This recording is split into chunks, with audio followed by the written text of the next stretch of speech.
Bonjour et bienvenue à ce cours biblique présenté par l'Église chrétienne évangélique En Chemin. Votre animateur, Réal Gaudreau, pasteur. Alors, une bonne soirée à tout le monde. Bienvenue à cette 12e séance du cours Vivre sa foi au 21e siècle. Donc, ça me fait plaisir d'être avec vous encore ce soir, en ce 9 décembre. C'est la dernière séance et ce soir, je vais conclure donc. Et comme a été toute l'expérience de cette série, l'idée c'est comment se faire une tête pour marcher avec Dieu fidèlement dans un siècle comme le nôtre, en sachant, et je pense que pas mal, la plupart des chrétiens sont d'accord avec l'idée qu'on s'en va vers des périodes un peu plus difficiles, que j'appelle pas souvent des vents contraires.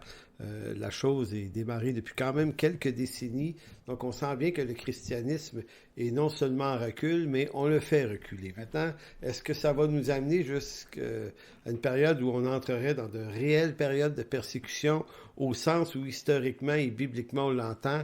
Ça, c'est difficile à dire. Je préfère faire attention là-dessus, parce que la persécution, c'est quelque chose de quand même assez précis. On ne peut pas prétendre que parce que mon oncle ou ma tante ne nous parle pas depuis qu'on est chrétien, qu'on est persécuté, puis des fois on a la persécution fragile des chrétiens, mais il faut vraiment comprendre de quoi on parle. Donc, c'est ce dont il va être question ce soir. Donc, je vous encourage à écouter jusqu'à la fin, parce que l'idée, c'est d'appréhender le sujet de la persécution avec... Je ne peux pas dire qu'il y a des bons côtés à la persécution, mais il y a quand même beaucoup d'espoir dans ça, puis il y a beaucoup de promesses, puis il y a beaucoup de bénédictions qui accompagnent ça, bien que la persécution, on peut pas, comment dire, chavirer l'idée, puis en faire quelque chose qui est juste une bénédiction. C'est pas quelque chose de vraiment béni, évidemment. Mais quand Dieu le permet, Dieu le permet, il nous promet d'être avec nous dans ces périodes-là, et ça se vit, une période de persécution, sachant qu'on a affaire à un Dieu fidèle. Et l'autre point d'introduction que j'ajouterais aussi, c'est l'idée que on peut pas ignorer le phénomène. C'est tentant de fermer les yeux et de faire comme si tout allait bien, puis tout est correct, puis il n'y a pas de problème, puis avoir une prédication dans nos églises qui évite le sujet, puis qui ne veut pas en parler, on ne veut pas affoler les gens, ou on a peur d'avoir un discours qui ne soit pas très, très populaire, au goût du jour dans le christianisme actuel. En réalité, moi, je pense que comme pasteur, ou je ne suis pas théologien, mais pour les théologiens, il est important de commencer à définir une thématique théologique sur la persécution. L'Écriture en parle de ça, puis puisqu'on est devant la possibilité d'une vague de persécution, je ne sais pas si c'est notre génération ou un peu plus tard, il faut préparer les croyants à y faire face selon l'Écriture. Sinon, s'il n'y a pas de préparation, les croyants vont réagir avec toutes les émotions destructives possibles, et ça ne sera pas à la gloire du Seigneur, je vous le dis là, c'est assez évident. Dans la COVID-19, on a pu voir des réactions de la part de certains chrétiens qui étaient gênantes, et tout ça, ça montait un vide de préparation. Donc voilà pour en introduction. Donc la semaine passée, on a parlé de la chute de l'Occident, puis j'ai voulu montrer que la réaction qu'on peut avoir dans des périodes de crise, que ce soit la COVID-19 ou dans la chute de l'Occident, ou peu importe le type de crise, les réactions qu'on a révèlent la maturité, la réelle maturité. C'est-à-dire qu'arrive un moment donné où quand ça brasse, on ne peut pas faire semblant. On revient au naturel, et ce qui a vraiment permis à des croyants de développer une vraie maturité, ça ressort. Mais s'il y a une absence de maturité au fond, ça va ressortir aussi. On a vu également que la peur est souvent ce qui explique les raisons ou les réactions très fortes, très émotivement fortes de résistance. Quand on a peur, on se braque, on résiste, puis on se met en colère. Donc, l'idée, c'était que la peur, c'est le vecteur de nos pires réactions. Donc ça, c'est ce qu'on avait vu à la séance 11. Ce soir, au menu, comment on se prépare à affronter une vague de persécution, si tant est que ça s'en venait sur l'Église? Quelles sont les dispositions théologiques et bibliques qui peuvent nous instruire à développer une réaction selon ou conforme à l'Écriture? Comment doit-on réagir finalement aux persécutions lorsqu'on est chrétien? Et quels sont les modèles à la fois bibliques, mais donc les apôtres, mais également les croyants à travers l'histoire de l'Église. Comment ont-ils réagi, eux? On va voir l'exemple de Polycarpe. Donc aujourd'hui, on va à la conclusion de cette série, puis je pense que c'est intéressant parce que c'est aujourd'hui qu'on va s'expliquer quelles sont les réactions qui sont attendues de nous par instruction biblique. La réalité de la persécution. Ce qui nous fait toujours réagir d'abord devant l'imminence de la persécution, c'est la peur. Bon, c'est normal, on a peur de souffrir physiquement, mentalement, moralement. La peur aussi, c'est affronter quelque chose qui nous ferait mal physiquement, des châtiments. Écoutez, dès qu'on évoque la persécution, on a envie de fermer nos oreilles, d'écouter d'autres choses. C'est pas intéressant, j'en conviens, soit dit en passant. Je veux préciser que la persécution dans les temps modernes puis dans les temps anciens, c'est quand même pas comparable. On sait que du temps des Romains, il faut être brûlé vif pour être jeté dans une arène au lion. Il y avait des tortures. On n'est plus tellement dans ce temps-là, en tout cas pas en Occident. Il va y avoir des conséquences. La persécution va amener des conséquences peut-être désastreuses, mais on va voir de quoi il s'agit un peu plus loin. Oui, l'Écriture nous parle d'une destinée bienheureuse. Et là, je tiens à préciser que on peut être dans la négation aussi. Et comme prédicateur, ça parler d'une destinée bienheureuse, remplie de bénédictions en Jésus-Christ.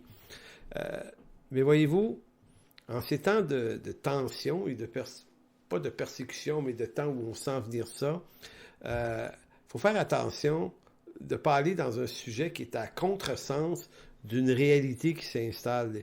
Et moi, j'entends ça souvent, là, des prédications ou des ouvrages qui sortent sur l'idée que vous avez une destinée extraordinaire en Jésus-Christ, découvrez votre potentiel. J'ai l'impression qu'on ressort des boulamites, des vieilles idées du positivisme païen, puis qu'on met du verset là-dedans, puis on essaye de se faire une popularité peut-être, je ne sais pas quoi, ou d'essayer de rassurer les gens en disant « Non, Dieu a des grandes choses, il veut faire des grandes choses avec toi, tu as une destinée extraordinaire, tu vas être béni, heureux. » En fait, c'est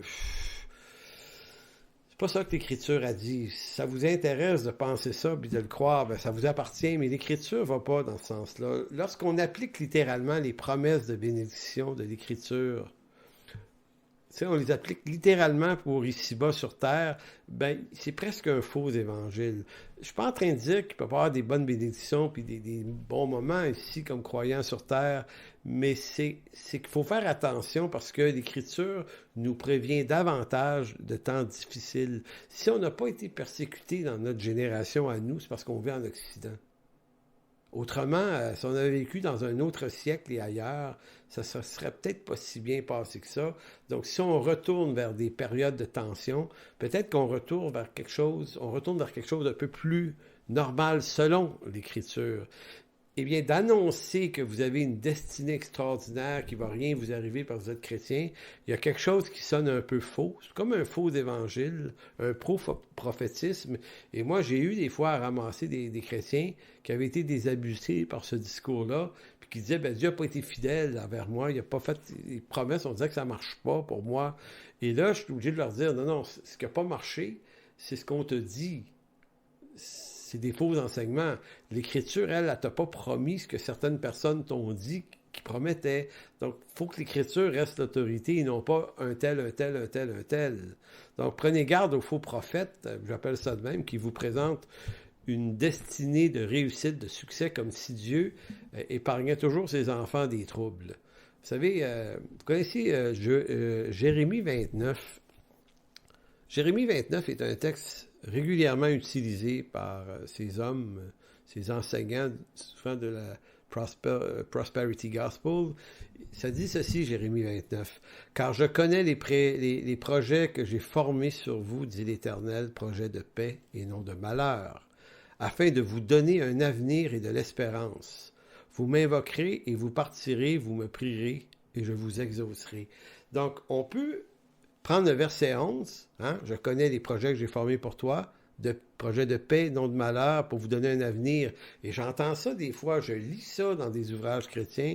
on essaie de te l'appliquer à toi. On te dit, le Seigneur a pour toi une grande destinée. C'est écrit dans Jérémie 29, 11. Il n'y a pas de projet de malheur, mais de paix, puis un avenir. Puis là, on essaie de prendre le texte, on l'extirpe de son contexte et on vous l'applique à vous. Mais on n'a pas le droit de faire ça dans une théologie honnête et sérieuse. Ce texte, il s'adresse ni à vous, ni à moi, mais Jérémie 29 s'adresse aux exilés juifs en Babylonie. Du temps de Daniel et de Jérémie, il y a ce qu'on appelle cette période où le peuple juif est amené en exil forcé à Jérusalem pour 70 ans, les fameuses 70 années de Daniel.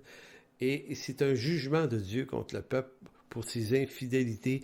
Donc, c'est un texte qui parle de la discipline de Dieu sur son peuple.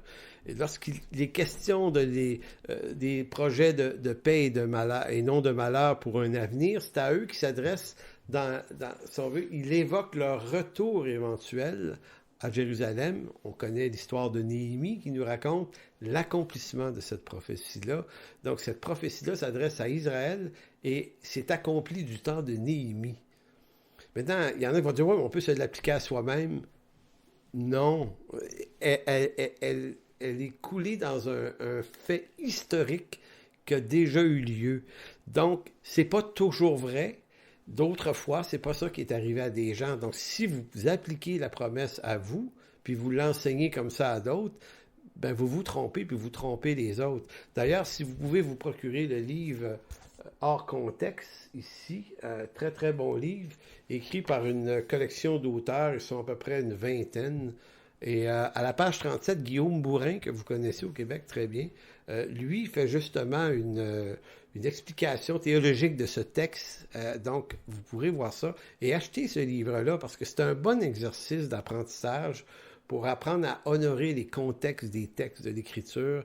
Et je vous dis, juste lire ce livre-là, là, c'est comme un bon petit cours de théologie sur l'herméneutique et le respect des textes. Très important. Donc, on utilise bien souvent ce texte en l'extirpant de son contexte historique juif à Babylone, mais on n'a pas la liberté de faire ce genre d'exercice, c'est-à-dire d'extraire un texte de son contexte et de l'appliquer à soi, ou de l'utiliser pour séduire des auditeurs en leur annonçant des bonnes et grandes choses, puis ça en vue de les détourner de la réalité dans laquelle ils sont.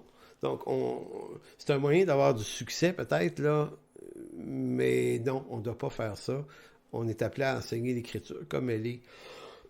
Une théologie sérieuse ne permet pas de faire des montages doctrinaux en sélectionnant des textes ici et là dans l'Écriture pour construire une idée qui serait étrangère ensuite à l'Écriture.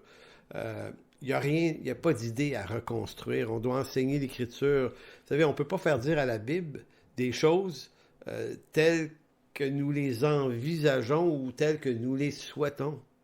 C'est plutôt la Bible qui doit nous utiliser pour faire dire ce qu'elle dit. En d'autres mots, on n'utilise pas la Bible pour lui faire dire ce qu'on veut dire. C'est elle qui nous utilise comme porte-parole pour qu'on dise ce qu'elle a à dire, et pas l'inverse. Donc, il y a des temps de persécution qui s'en viennent, probablement, et lorsqu'ils vont arriver, ben, ce ne sera pas nécessairement des temps de grande bénédiction. Ça risque d'être plus des temps de malheur, des temps redoutables pour nous, mais à la fois, ce sera aussi des moments uniques où le Seigneur va se glorifier, puis va se montrer présent plus que jamais. Ça, c'est pas une prophétie. Beaucoup de textes l'affirment. Beaucoup de personnages dans l'histoire de l'Église affirment que dans des périodes de persécution, c'est peut-être ces moments-là où le Seigneur leur a semblé être le plus présent dans leur vie.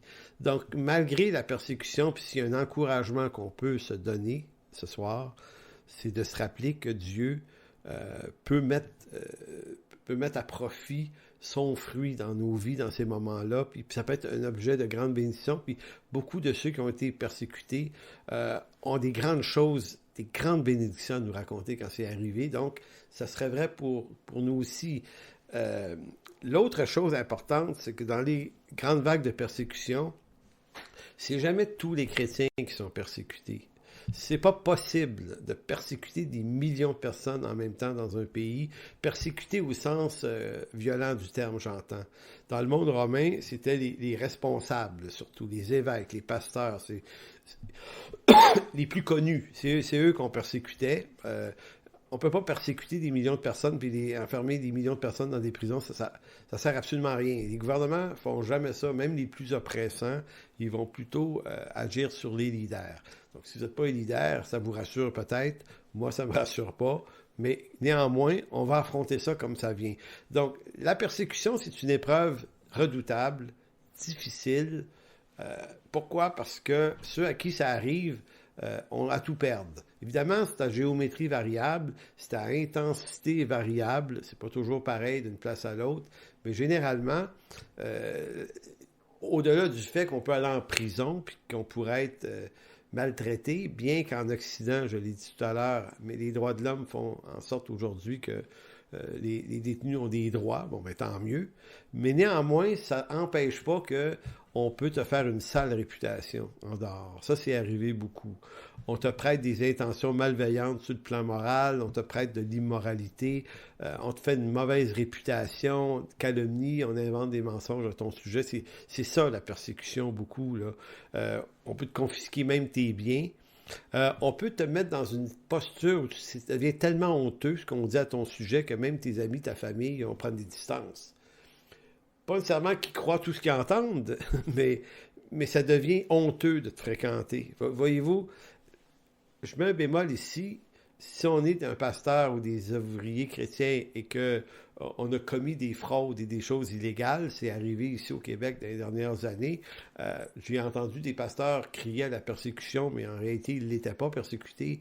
Ils sont simplement en train de goûter les fruits de leur propre injustice. Ça, c'est une chose. Sauf que la persécution, elle, c'est quand même très, très, très difficile. Donc, au bout de l'affaire, il arrive souvent en persécution que les gens qui sont persécutés se retrouvent dans une situation assez sombre. Ça peut être beaucoup de solitude, beaucoup d'incertitude. Donc, je suis en train de vous dire qu'être persécuté, c'est extrêmement difficile. C'est extrêmement difficile, mais à la fois, si on devient pauvre de certain nombre de choses, de liberté, de richesse de ce monde, peut-être pauvre de relations parce qu'on en perd beaucoup. C'est comme si on devenait riche de d'autres choses. Et ça semble être ça qui est beaucoup l'encouragement, riche de Dieu. Tu sais, il y a beaucoup de croyants qui, à travers les temps, j'entends « Je voudrais voir Jésus plus, Seigneur, encore plus de toi, puis là, il me semble que je vis rien. » Ben, je pense qu'on vit rien parce qu'il n'y a rien à vivre, parce qu'on est tellement dans le confort qu'on n'a rien besoin. Fait qu'on est juste un peu des plaignards de ça, mais je vous garantis que si une persécution arrive, puis si vous entrez par la foi et marchez avec Dieu dans ça, n'ayez crainte, le Seigneur va vous apparaître de plus en plus et richement évident. Puis pour moi, ça c'est important de le savoir. Apocalypse 3.10, le texte de Jean disait à l'église de Philadelphie, « Parce que tu as gardé la parole et de la persévérance, je te garderai aussi à l'heure de la tentation qui va venir sur le monde pour éprouver les habitants de la terre. » Donc, te garder, c'était pas faire en sorte que tu ne vives pas la situation, mais dans la situation, je vais être avec toi, je vais te garder, là, je vais te protéger. Et ça, c'est des promesses intéressantes. Dans Jean 16, verset 32, Jésus avait dit, « Voici, l'heure vient et elle est déjà venue où vous serez dispersés, chacun de son côté, et où vous me laisserez seul. Mais je ne serai pas seul, car le Père sera avec moi. Je vous ai dit ces choses afin que vous ayez la paix en moi. Vous aurez des tribulations dans le monde, mais prenez courage, j'ai vaincu le monde. » Ce texte-là, moi, m'inspire quelque chose de vraiment rassurant. C'est que le Seigneur, lui, a préparé ses serviteurs, les apôtres, à ce qui s'en venait. Il leur parle régulièrement de la destruction du temple, des troubles qui vont arriver à Jérusalem, de l'insécurité qui va les saisir. Vous avez ça dans Matthieu 24 notamment. Donc, le Seigneur a préparé ses apôtres à des temps difficiles.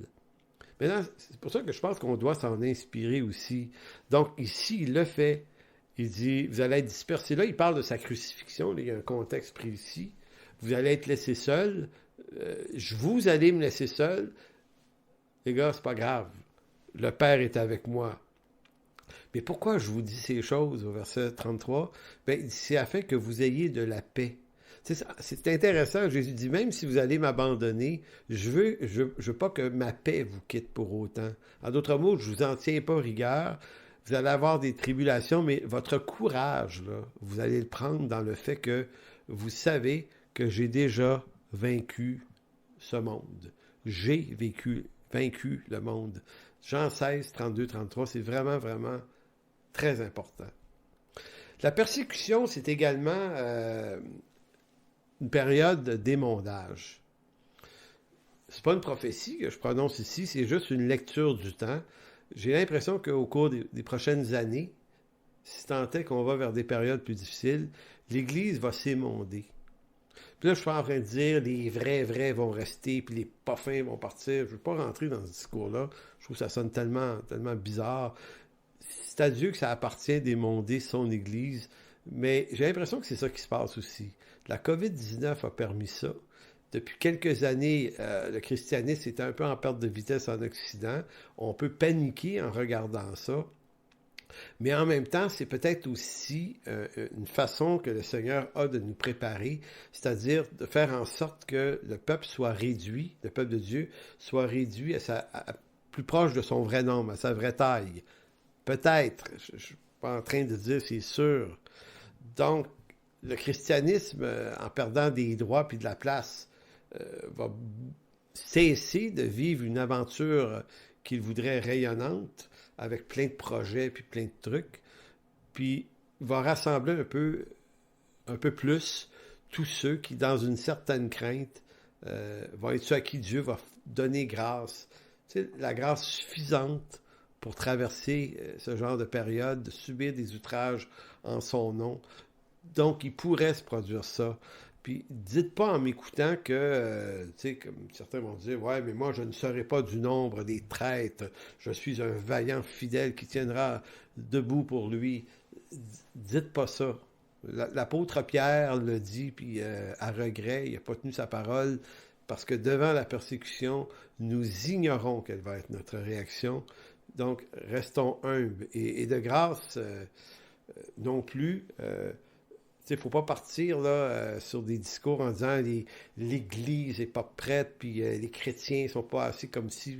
Je vois des trucs, là, des fois, il faut faire attention à ce qu'on dit, parce que moi, j'ai remarqué dans mon histoire d'expérience pastorale que dans certaines situations, des croyants de rien, finalement, sont ceux qui ont eu les réactions les plus courageuses, et des croyants très affirmatifs, très parlants, dans des périodes de crise, ont été les plus lâches aussi. Fait que ça appartient au Seigneur, soyons sobres, encourageons-nous. Maintenant, quelques chiffres. Le ministère Porte Ouverte, là, c'est un ministère chrétien qui fait l'évaluation, qui publie un index à chaque année pour vérifier la condition de l'Église dans le monde, mais surtout dans son rapport avec la persécution. Donc, l'index de l'année 2021 qui a été publié il n'y a pas tellement longtemps sur leur site, c'est une étude qui a été faite entre septembre 2019 et septembre ou octobre 2020. Donc, dans la période de crise pandémique, ils ont évalué qu'est-ce qui s'était passé en termes de persécution. Puis évidemment, la COVID n'a pas rapport dans ça, parce que la COVID, c'est pas une période de persécution, c'est une autre affaire. Sauf que dans les pays où il y a de la persécution, on dénombre pas tout près de 5000 chrétiens qui auraient été tués dans la dernière année de persécution réelle. Il y en aurait un peu plus de 4000 qui sont actuellement détenus en prison, mais ça, on ne connaît pas le vrai nombre, mais on en connaît au moins 4200 personnes chrétiens détenus. Et on parle de entre 4 et 5 000 églises qui auraient été fermées de force. Là, on ne parle pas des églises fermées pendant la pandémie pour 2 mois. Là. On parle d'églises brûlées ou détruites ou interdites. Près de 5 000 quand même dans le monde. C'est beaucoup, là. On dénombre pas moins de 340 millions de chrétiens qui sont actuellement dans des zones, des pays où la persécution est assez relevée. 340 millions de vos frères et sœurs sont en danger de persécution. On nomme par exemple l'ordre des pays les plus persécutants, la Corée du Nord, évidemment, qui est le premier, avec Kim Jong-un. l'Afghanistan qui est devenu le deuxième, Somalie troisième, Libye quatrième et Pakistan cinquième. Donc, c'est intéressant de comprendre ça parce que ça nous montre ce qu'est la persécution réelle et lorsque vous lisez les témoignages sur les articles publiés par Porte Ouverte, là, vous vous dites, OK, ça n'a rien à voir avec les pasteurs dans l'Ouest canadien qui se sont fait arrêter par la police parce qu'ils ne voulaient pas suivre les recommandations sanitaires. De toute façon, tant qu'à moi, ils ont été un très mauvais témoignage en ayant une attitude extrêmement rébarbative. Vous allez voir tout à l'heure que l'Écriture nous demande d'avoir une attitude qui est tout à fait inverse à celle-là. Les raisons qui font qu'on persécute les chrétiens généralement, je passe ça vite, là. Vous avez les pays communistes, évidemment, la Russie, c'était l'idéologie athée et très, très le communisme, le socialisme extrême qui voulait bannir la religion. Donc, évidemment, la Russie l'ont fait pendant tout près de 70 ans, mais la Russie est tombée, le christianisme est possible en Russie. J'ignore s'il est en très bonne santé, mais il est aujourd'hui tout à fait permis. Évidemment, Corée du Nord, pays communiste, là, c'est complètement interdit, c'est dangereux, mais je voulais vous parler un petit peu de la Chine communiste. La Chine présente un dossier spécial. Je lis souvent sur la Chine et le christianisme parce que c'est un pays qui m'interpelle beaucoup, parce que je semble comprendre que la prochaine grande civilisation dominante dans le monde, ça va être la Chine. Et on a vu la semaine passée que c'est là qu'il se convertit le plus de gens en ce moment, puis on disait que ce serait probablement...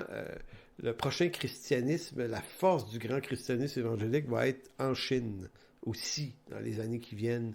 La Chine persécute les chrétiens, oui et non. C'est régional, c'est provincial, ça dépend des provinces. Ça dépend de l'attitude des chrétiens. Généralement, en Chine, si tu fais pas de trouble, tu peux être croyant, tu peux lire ta Bible à la limite, tu peux te réunir aussi. Bien que la Chine en fait pas la promotion, cherche à freiner, surtout depuis le dernier secrétaire général, Xi Jinping, qui est beaucoup plus, lui, ça a l'air chatouilleux là-dessus. Mais généralement, en Chine, ce qu'on dit, c'est que si les croyants s'engagent à respecter les valeurs du Parti communiste chinois, qui est l'organe dirigeant, donc à pas se montrer anti-gouvernement communiste et à pas essayer de faire partie de groupes qui veulent destituer ce gouvernement, ben, tu n'auras pas trop de problèmes. Fait que pour bien des chrétiens, ça va. Puis c'est pas des lâches, c'est pas du compromis. De toute façon, c'est pas le rôle des chrétiens de défaire ou de s'attaquer à des gouvernements. Le rôle de l'Église, c'est de prêcher l'Évangile. Fait que certains ont dit, OK, on va prêcher l'Évangile, on va faire ça, il y a des gens qui vont être sauvés, et Dieu s'arrangera avec notre gouvernement qui n'est pas tout à fait juste. Maintenant, c'est sûr qu'il y a des chrétiens qui ont des problèmes, c'est ceux qui brassent un peu plus sur le plan politique. Très mauvaise idée en Chine. Et de toute façon, en Chine, ce ne sont pas les chrétiens qui sont les plus persécutés, mais les Ouïghours, qui sont des communautés musulmanes, parce qu'ils brassent un peu plus. L'autre point à dire en Chine, si on se fait arrêter, on va en prison peut-être pour notre foi, mais il n'y a pas vraiment de condamnation à mort, ni de torture beaucoup en Chine. Donc, fais attention maintenant à ça, parce que la Chine brasse des grosses affaires avec l'Occident, donc ils n'ont pas avantage à maltraiter des prisonniers religieux.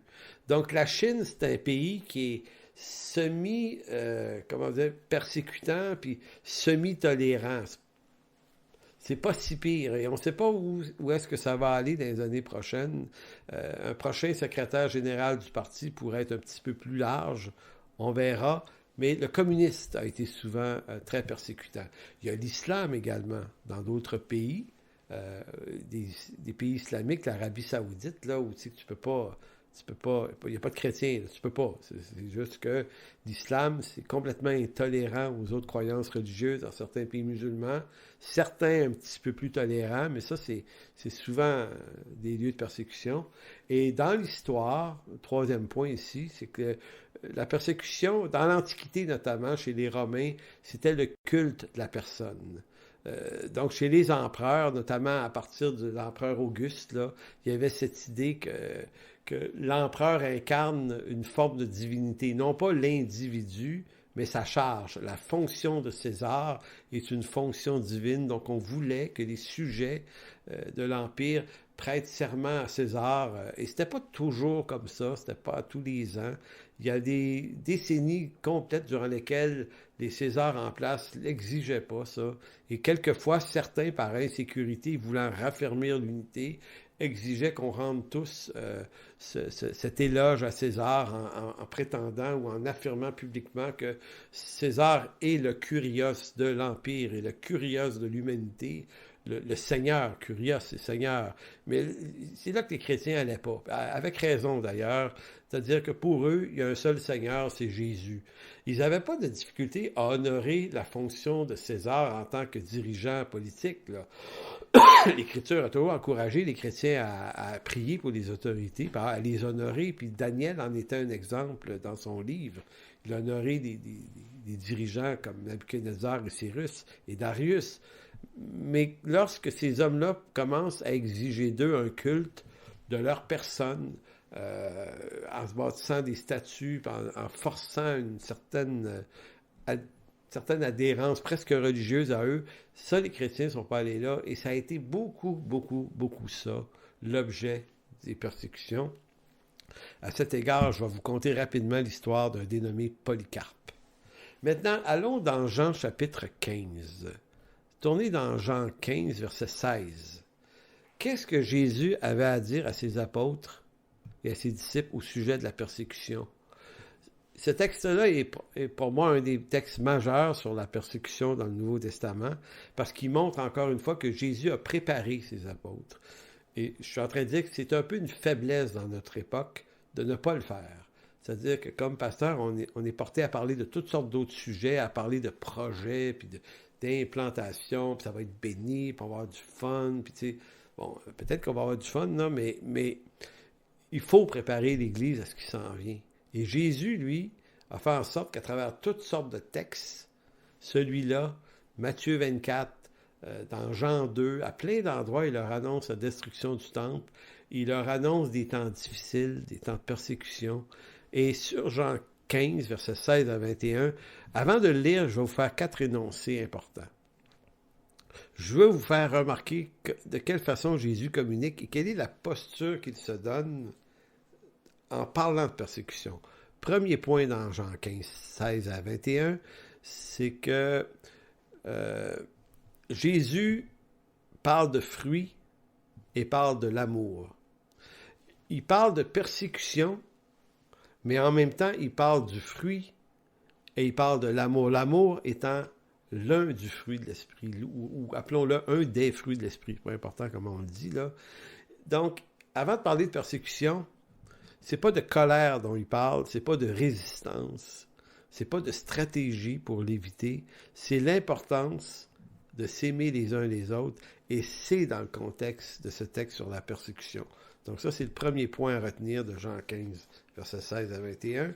Le deuxième énoncé de Jésus dans ce texte, c'est qu'il dit « Le monde est naturellement ce qui vient de Dieu. » Et la façon dont Jésus le dit, il affirme que c'est comme ça. C'est comme si c'est normal. Il leur dit pas qu'il va l'empêcher, il leur dit c'est comme ça. Troisième point, l'appartenance à Jésus fait de nous des personnes qui ne sont plus de ce monde. Donc si le deuxième point, c'est que ce monde est naturellement l'Église, Jésus et ceux qui lui appartiennent, eh bien Jésus leur dit, mais vous n'êtes plus de ce monde. Et la quatrième énoncé de Jésus dans Jean 15, c'est Jésus a été persécuté, dit-il, et nous le serons aussi, parce que nous ne sommes pas plus grands que le Maître. Il disait ça à ses apôtres. Voyez-vous, ces 4 énoncés-là nous préparent à la lecture, donc verset 16, Jean 15. « Ce n'est pas vous qui m'avez choisi, mais moi. Je vous ai choisi et je vous ai établi afin que vous alliez, que vous portiez du fruit et que votre fruit demeure, afin que ce que vous demanderez au Père en mon nom, il vous le donne. Ce que je vous commande, c'est de vous aimer les uns les autres. » Donc, dans les versets avant 1 à 15, vous vous souvenez, il parlait du fruit, de l'émondage, de l'arbre qui ne porte pas de fruit, va être retranché, bien, toute la question. Mais là, il dit, moi, je vous envoie porter du fruit, les gars. Vous allez en porter parce que c'est moi qui vous envoie, et votre fruit va demeurer. Et parmi le fruit qui est demandé, ce que je vous demande, c'est de vous aimer les uns les autres. On sait que dans le fruit d'esprit de Galates 5, 22, l'amour fait partie du fruit. Donc, quand il est question de porter du fruit, dans Jean 15, c'est pas tant des quantités d'œuvres. Parce qu'on aime dire, on fait des œuvres. Non, ici, le fruit, c'est des attitudes qui sont le produit de l'Esprit Saint en nous. Pourquoi c'est tellement important, ce fruit-là, l'amour? À cause de ce que le verset 18 va continuer à dire. « Si le monde vous hait, sachez qu'il m'a haï avant vous. Si vous étiez du monde, le monde aimerait ce qui est à lui. Mais parce que vous n'êtes pas du monde et que je vous ai choisi du milieu du monde, à cause de cela, le monde vous hait. Souvenez-vous de la parole. » Et retenez cette expression. Souvenez-vous de la parole que je vous ai dite. En d'autres mots, c'est pas la première fois qu'il leur dit ça. Donc, ça montre qu'il les prépare. Donc, souvenez-vous, verset 20, de la parole que je vous ai dite. Le serviteur n'est pas plus grand que son maître. S'ils m'ont persécuté, ils vous persécuteront aussi. S'ils ont gardé ma parole, ils garderont aussi la vôtre. Mais ils vous feront toutes ces choses à cause de mon nom, parce qu'ils ne connaissent pas celui qui m'a envoyé. C'est intéressant parce que je sais que j'insiste beaucoup là-dessus, mais Jésus a préparé ses apôtres à la persécution. Donc, il les a pas préparés à régner dans l'abondance, dans la bénédiction, dans la volupté de tout ce qu'il peut y avoir de plus béni dans le rayonnement. Non, puis ils ont été les hommes les plus heureux en même temps. Ils n'ont pas été malheureux, mais il les a vraiment préparés à des temps difficiles. Et j'ai comme l'impression que ça nous manque, ça, dans notre enseignement, dans notre théologie aujourd'hui. Maintenant, allons dans la lettre de Pierre, 1 Pierre 3, 14. 1 Pierre 3, 14 à 17, c'est un texte dans lequel Pierre, maintenant, un des apôtres de Jésus qui a entendu l'histoire de Jean 15, qu'est-ce qu'il en a fait, lui, de ça? Bien, au verset 14, il va dire, « D'ailleurs, quand vous souffririez pour la justice, vous seriez heureux. N'ayez d'eux aucune crainte et ne soyez pas troublés. Mais sanctifiez dans vos cœurs Christ le Seigneur, étant toujours prêt à défendre avec deux qualités, douceur et respect. Devant quiconque vous demande raison de l'espérance qui est en vous, et ayant une bonne conscience, afin que là même où il vous calomniait comme si vous étiez des malfaiteurs, ceux qui décrivent votre bonne conduite en Christ soient couverts de confusion, car il vaut mieux souffrir si telle est la volonté en faisant ce qui est bien, plutôt qu'en se faisant ce qui est mal. » Voyez-vous que l'apôtre Pierre, qui a été persécuté, qui a été mis en arrestation dans Acte 4, dans Acte 5 et à d'autres occasions aussi, on dit de lui qu'il a été persécuté et qu'il a été mis à mort la tête par en bas. C'est ce que la tradition répète. L'apôtre Pierre n'a pas d'autre message pour vous et moi et les auditeurs de sa lettre que de réagir avec douceur et respect. J'ai toujours l'impression qu'il y a Daniel le prophète en écho dans ça. Douceur et respect malgré qui ils sont. Comme si Pierre disait, parce que dans la manière avec laquelle vous absorbez la souffrance qu'on vous fait subir, il y a un témoignage qui est rendu à Jésus-Christ. Donc, si votre conduite et votre réaction ne représentent plus l'Évangile, la douceur et le respect, mais que vous vous mettez dans des colères, puis des plaintes, puis des murmures, puis des accusations contre les gouvernements, puis contre plein d'affaires, ben là, vous ne témoignez plus l'Évangile, vous témoignez votre émotion, votre propre cœur, et ça va amener personne dans la rédemption. Donc, douceur, respect, bonne conduite. Dans Matthieu chapitre 5, c'est Jésus qui parle maintenant. Et encore ici, c'est une instruction à l'Église et à ses apôtres sur comment réagir en période de persécution. Donc, Matthieu 5, 10. « Heureux ceux qui sont persécutés pour la justice, car le royaume des cieux est à eux.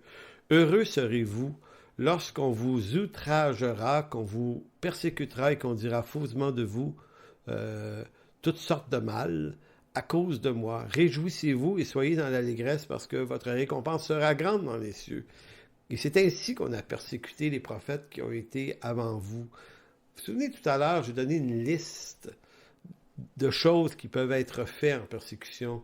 hein, vous accusez faussement d'avoir fait des choses qui ne sont pas vraies, puis salir votre réputation, vous isoler, vous emprisonner, vous faire perdre vos biens, vous perdez votre famille, des amis, bref, on se retrouve dans l'isolement.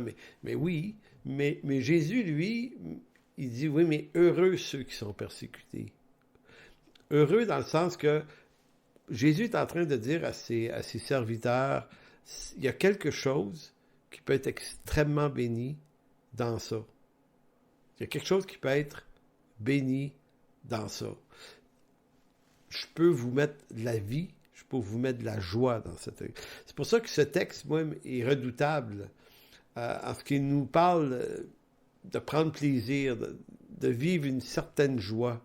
C'est quand même assez étonnant. C'est quand même assez étonnant. Je vais être honnête avec vous, là. Je suis en train de vous parler d'une expérience que j'ai jamais vécue, mais je m'alimente à l'idée que si ça devait arriver, ça devrait être une forme d'encouragement, ça, pour moi, de me dire, OK, si jamais je suis persécuté pour la justice, puis qu'on m'outrage et qu'on fait des choses comme ça à mon sujet, ben le Seigneur me promet sa joie ici. Il me promet vraiment d'être avec moi. Donc, si on ne peut pas éviter la persécution, il ne faut pas éviter de s'en parler pour autant, mais si on est obligé de s'en parler, bien voyons quelle espérance ça nous laisse. Y a-t-il des hommes qui ont vécu ça comme ça? Eh bien oui. Je vais vous parler d'un certain Polycarpe. Polycarpe, c'est un évêque, donc celui qui dirigeait à un certain moment donné, dans les années vers l'an 160 à peu près, qui est évêque de l'église de Smyrne, Smyrne étant une des 7 églises de l'Apocalypse. Et il avait été dit aux 7 églises, mais dans l'église de Smyrne, dit à l'ange de l'assemblée de Smyrne, ne crains en aucune manière les choses dont tu vas souffrir, sois fidèle jusqu'à la mort et je te donnerai la couronne de vie. Hein? Et c'est ce texte-là. Eh bien, certains vont être tués. Bon, mais en même temps, le texte dit « Ne crains en aucune manière les choses que tu vas souffrir. » Ne crains pas nécessairement la souffrance. Moi, j'aurais envie de dire « Ouais, mais c'est ça qui fait le plus peur. » là. Mais Jean, inspiré du Saint-Esprit, dit « Non, n'ayez aucune peur des choses que vous allez souffrir. Et même si vous deviez en mourir. » Eh bien, Polycarpe, évêque de Smyrne, a été brûlé vif dans une arène, je pense à Smyrne même. Celui qui nous raconte cette expérience, c'est Irénée. Irénée, c'est un des pères de l'Église de cette période, qui était évêque de Lyon, en France, la ville de Lyon, et au commencement du 3e siècle. Donc, il a été, lui, évêque après Polycarpe, probablement jamais connu, évidemment, mais c'est juste qu'il raconte un peu l'histoire de Polycarpe. Il semble l'avoir connu. En tout cas, bref, le point, c'est surtout d'expliquer qui est cet homme-là. Il dit, voici comment Irénée, un de ses disciples, et qui fut évêque de Lyon au commencement du 3e siècle, nous parle de son héros Polycarpe. Donc, on voit qu'il l'a connu, là. Je pourrais encore montrer, dit-il, la place où le bienheureux Polycarpe avait coutume de s'asseoir et de discourir. Je pourrais dire sa démarche, son apparence, sa manière de vivre, ses conversations. J'ai encore présente à l'esprit la gravité de sa conduite, la majesté de son visage, la pureté de sa vie et les saintes exhortations qu'il adressait à son troupeau. Il me semble encore l'entendre raconter comment il avait conversé lui-même avec Jean l'apôtre et plusieurs autres qui avaient vu Jésus-Christ de leurs yeux et répété les paroles qu'il avait entendues de leur bouche, les récits qu'il faisait des miracles du Sauveur et sa doctrine selon les Écritures, comme il les avait reçus de ceux qui en avaient été les témoins oculaires. C'est intéressant parce qu'il y a quelque chose d'excitant dans ce texte-là. C'est comme si Irénée dit « Hey, ce gars-là, là, il a connu des gens qui ont connu Jésus. Là. On est dans du direct. Là. Puis il nous parle de lui, puis du miracle. Puis ils ont dû apprendre des affaires stupéfiantes que l'Écriture ne nous rapporte pas sur Jésus. Fait que ça devait être extrêmement allumant.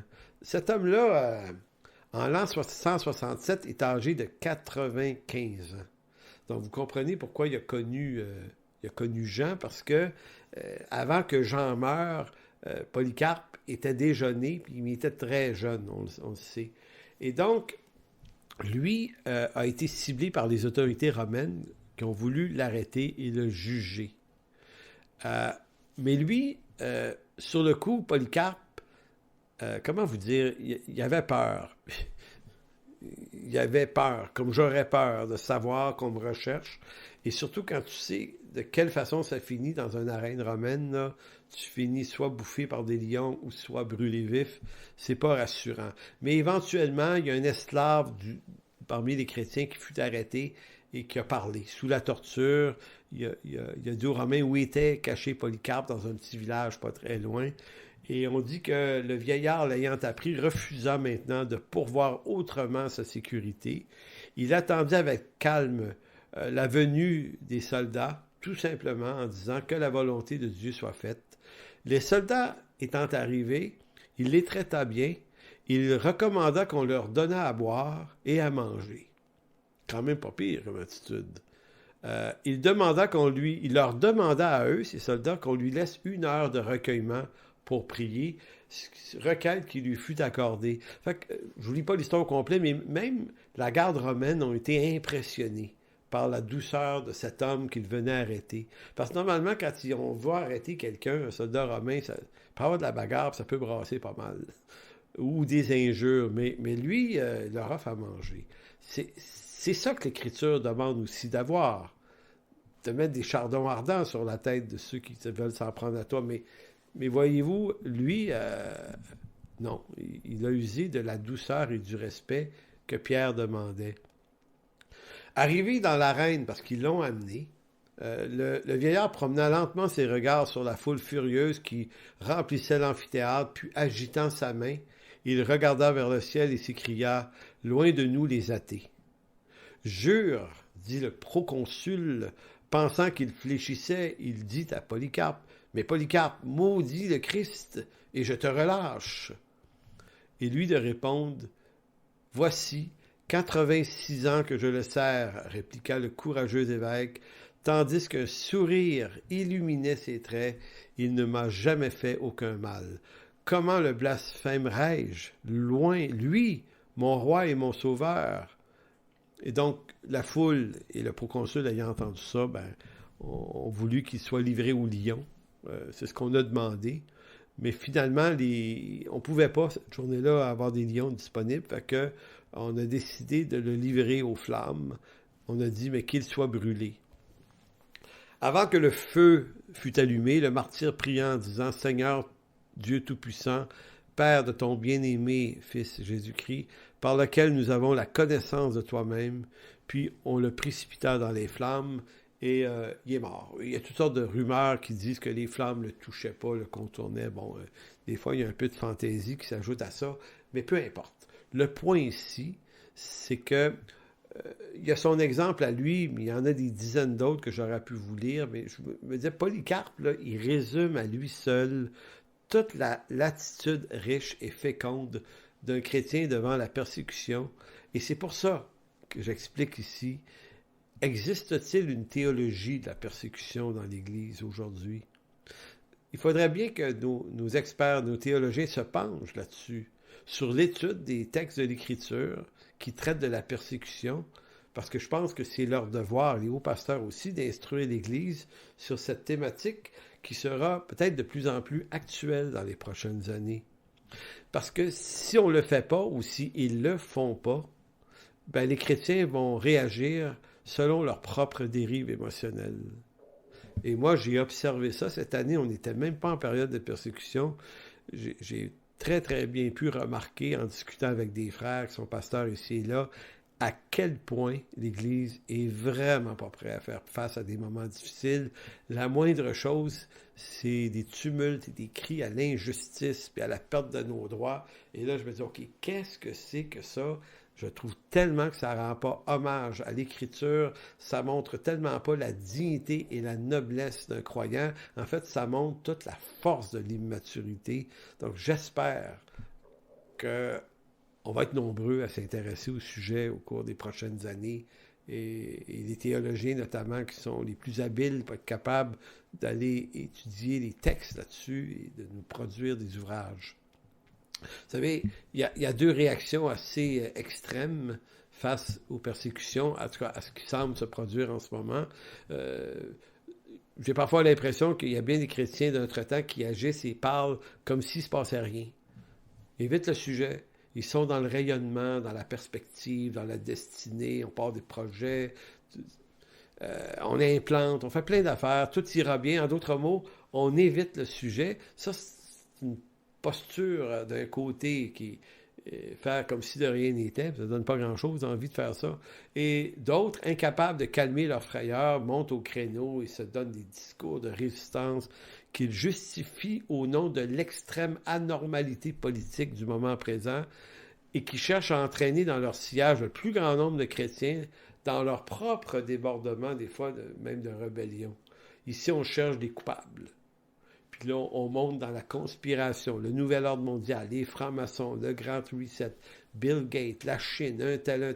En d'autres mots, on essaie d'identifier des phénomènes politiques qui sont des phénomènes politiques réels et on passe notre colère et notre rage là-dessus. Puis on essaie...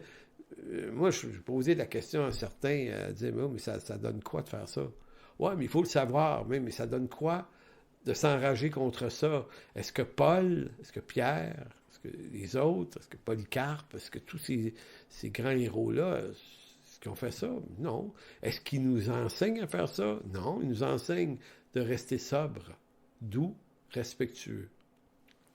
Je lisais dans un article qu'on m'a envoyé dernièrement, un article dans une revue catholique où on rapporte les propos de Monseigneur Carlo Maria Vigano. Et là, c'est surtout les catholiques qui réagissent à ça. Mais lui a fait la déclaration suivante. Il dit « Ceux qui vont résister au nouvel ordre mondial auront l'aide et la protection de Dieu. » Et là, il y a plein de monde qui dit « Hey, wow, il y a un évêque qui a dit ça. » Mais moi, pour moi, ce genre d'affirmation est l'exemple parfait d'une réaction qui ne s'appuie d'aucune façon sur l'Écriture en matière de persécution. Je sais que chez les catholiques, on va donner une autorité qui presque... comment vous dire, presque scripturaire à un évêque ou à un pape, mais pour moi, ça tient sur rien, là. Cet évêque-là, Vigano, si je le connaissais, je dirais, ben regarde, mon cher ami, va lire ta Bible, va lire ce que Pierre a dit, va lire ce que Paul a dit, puis ce genre de discours-là est absolument inutile. D'où tu tiens que ceux qui vont résister vont recevoir l'aide et la protection de Dieu? Dieu n'a jamais donné ce genre de protection à personne dans leur résistance à des gouvernements. Ça n'existe ni dans l'Écriture ni dans l'histoire.